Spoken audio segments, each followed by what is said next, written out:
सनातन धर्म में सभी देवताओं के अलग अलग वाहन हैं, पर जब भगवान शिव की बात आती है तो उनके वाहन को नंदी।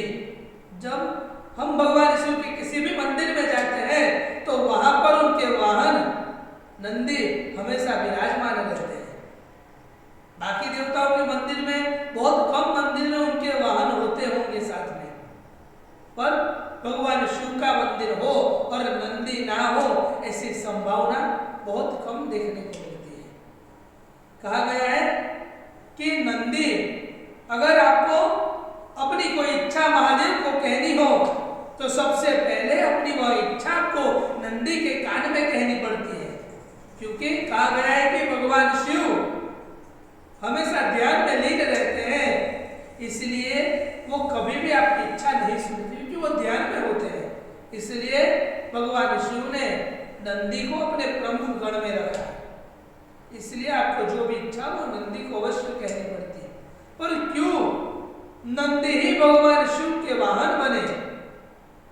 नंदी के प्रागट्य की कथा क्या है? जय श्री कृष्ण, जय सिया राम, ओम नमः शिवाय। भगवान शिव के मंदिर में हमेशा नंदी विराजमान रहते हैं और नंदीश्वर यानी कि नंदी की कथा बहुत ही सुंदर कथा है। कहा गया है कि एक बार ब्रह्मचारी ऋषि शिलाद, एक बार उनके मन में एक चिंता होने लगेगी कि अगर मेरी मृत्यु हो जाती है तो आगे मेरा वंश कैसे बढ़ेगा। उन्हें अपने वंश की चिंता होने लगी। तब उसी क्षण उन्होंने महादेव का तप प्रारंभ किया। उन्होंने अपने जीवन में पुत्र प्राप्ति के लिए महादेव की आराधना की प्रारंभ की। बहुत वर्षों के बाद उनकी तपस्या से प्रसन्न होकर भगवान शिव उनके सामने प्रकट होते हैं।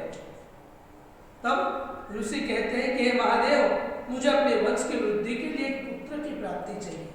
महादेव कहते हैं कि हे ऋषि, आपको पुत्र की प्राप्ति अवश्य होगी। थोड़े दिन गुजर जाते हैं। बाद में एक बार जब ऋषि शिलाद एक खेतर में से चलकर जा रहे थे तो उनको एक खेतर में एक छोटा सा बालक देखने को मिलता है। बालक को देखकर वह मन में विचार करते हैं कि यह इतना सुंदर बालक ऐसे खेत में अकेला कहां पर पड़ा है। वो उस बालक के लिए चिंता करने लगते हैं। तभी भगवान शिव की आकाशवाणी होती है कि हे ऋषि शिलाद, यह पुत्र तुम्हारा ही है और मेरी कृपा से इस पुत्र को तुम स्वीकार करो। ऋषि शिलाद इस बात से बहुत प्रसन्न हो जाते हैं। वह उस पुत्र को अच्छे संस्कार देने लगते हैं। जैसे जैसे पुत्र बड़ा होता है उनको ऋषि शिलाद उसका नाम नंदी रखते हैं। थोड़े समय बीत जाने के बाद ऋषि शिलाद के घर दो सन्यासी आते हैं। भगवान शिव की इच्छा से ऋषि और उनके पुत्र नंदी उन दोनों सन्यासी की बहुत अच्छी तरह से सेवा करते हैं। सेवा से प्रसन्न होकर दोनों सन्यासी ऋषि शिलाद को आशीर्वाद देते हैं कि तुम्हारी आयुष्य बढ़ेगी, तुम दीर्घायु होगे। पर वो नंदी को कुछ नहीं कहते। तब ऋषि शिलाद दोनों सन्यासियों से पूछते हैं कि आपने नंदी को आशीर्वाद क्यों नहीं दिया। तब सन्यासी कहते हैं कि हे ऋषि, नंदी की आयुष्य बहुत ही कम है। यह बात जानकर ऋषि शिलाद को अच्छा नहीं लगता, पर नंदी अपने पिता ऋषि से कहते हैं कि आप क्यों चिंता कर रहे हो।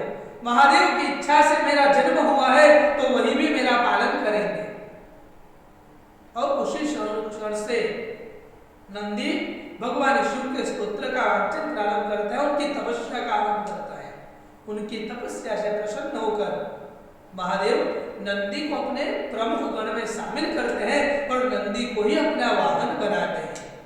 इसीलिए प्रमुख गण होने के कारण, जैसे मैंने आपको पहले बताया, नंदी के कान में बोली गई कोई भी बात सीधे महादेव अपने ऊपर ले लेते हैं। जय श्री कृष्ण, जय सिया राम, ओम नमः।